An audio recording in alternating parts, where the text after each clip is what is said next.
2 दिवसापूर्वी प्रशांत कोरटकर नावाच्या व्यक्तीकडे सम्राट जीवन फूड्स इंडिया लिमिटेड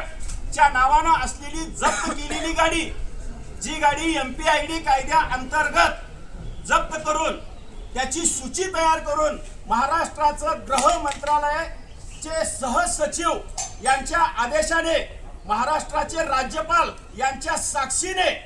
मंत्रालयातून जो आदेश काढण्यात आला होता त्या आदेशाची प्रत आमच्याकडे आहे आणि या सक्षम प्राधिकारी म्हणून SDO हवेली पुणे यांची नियुक्ती या सक्षम प्राधिकारी म्हणून करण्यात आली होती आणि याच्यामध्ये जी सम्राट जीवनची महेश पोतेवारची मालमत्ता आहे, या महेश पोतेवारच्या बापाची नव्हती तर ती आमच्या कष्टाची, आमच्या घामाची मालमत्ता, आम्ही गुंतवलेली मालमत्ता होती। ही मालमत्ता लोकांना परत मिळावी, लोकांचे पैसे परत मिळावे म्हणून शासनाने त्याच्यावरती जी कारवाई केली होती, या शासनाने कारवाई करून गुंतवणूकदाराच्या हित संबंधी कायद्या अंतर्गत कारवाई करून जी मालमत्ता जप्त केलेली आहे, ही मालमत्ता निगराणीत सक्षम प्राधिकाऱ्याच्या ठेवण्यात आलेली आहे आणि सक्षम प्राधिकारी CID, ED आणि ह्या सेशन कोर्टाचे जे सरकारी वकील आहेत यांना निर्देशित करून ही जमिनी विक्री करण्याचा अधिकार लिक्विडेटरकडे देण्यात येतो आणि ह्या सर्व निगराणीमध्ये यांच्या ठेवण्यात आलेल्या आहेत। ही यादी आमच्या हातात आहे आणि या यादीमधली एक गाडी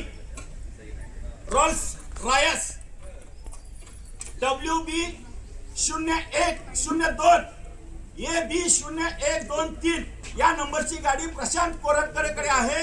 ही गाडी पाहिल्यानंतर या MPID कायद्या अंतर्गत जप्त केलेल्या गाडीमधली ही यादी आम्ही विचारणा करण्यासाठी आज सक्षम प्राधिकाऱ्याकडे आलोय की ही गाडी बाहेर कशी गेली। ही गाडी जर तुमच्या यादीमध्ये असेल, तुम्ही ताब्यात घेतलेली गाडी असेल, CID ने ताब्यात घेतलेली ही गाडी असेल, तर ही गाडी त्या हरामी प्रशांत कोरटकरकडे कशी गेली, कोण दलाली खाल्लं, कोण याच्यामध्ये सामील झालंय, याच्यामध्ये भ्रष्टाचार कोणी केलेला आहे, तर ही एकच गाडी नाही, अशा किती गाड्या बाहेर आहेत, अशा किती मालमत्तावरती महेश पोतेवारने कब्जा केलाय। कारण आम्हाला एकच अपेक्षा आहे, MPID कायद्या अंतर्गत आमच्या गुंतवणूकदाराच्या हित संबंधी कायद्या अंतर्गत आमचं हित लक्षात घेऊन हा महेश पोतेवार नावाचा ठग हरामी आमचे पैसे देऊ शकत नाही, त्याचे संचालक मंडळ आमचे पैसे देऊ शकत नाही, ही शासनाची भावना झाली आणि म्हणून शासनाने याच्यावर कारवाई करून आमचे पैसे परत मिळावे म्हणून ही जर मालमत्ता ताब्यात घेतली असेल आणि ही मालमत्ता यांच्या निगरामध्ये असताना अशा प्रकारे ही गाडी बाहेर कशी गेली याची विचारणा करण्यासाठी आज आम्ही या सक्षम प्राधिकाऱ्याकडे आलोय। आम्ही आजच आलो नाही, जवळजवळ 4 ते 5 वेळेस आम्ही यांना विचारणा करतोय। प्रत्येक वेळी आम्हाला उडवाउडीची उत्तरं दिली जातात आणि प्रत्येक वेळी आमची घोर निराशा केली जाते। आम्ही आज नाही, उद्या कारवाई करतील, उद्या नाही परवा कारवाई करतील, अशा पद्धतीने आम्ही दम खात आहोत। परंतु सक्षम प्राधिकाऱ्याच्या माध्यमातून हालचाली व्हायच्या दिसत नाहीत। उलट जर अशा प्रकारे गाड्या जर बाहेर जात असतील, याच्यामध्ये कोण सामील आहे याची विचारणा करण्यासाठी जर आज आम्ही यांच्याकडे आलो आहोत, तर हे उडवाउडीची आम्हाला उत्तरं देतात। मी CIDच्या अधिकाऱ्याला विचारलं, ते आम्हाला आता लेखी देतील, आम्ही त्यांना पत्र पाठवू, मग त्यांचं उत्तर आल्यानंतर आम्ही तुम्हाला कळवू।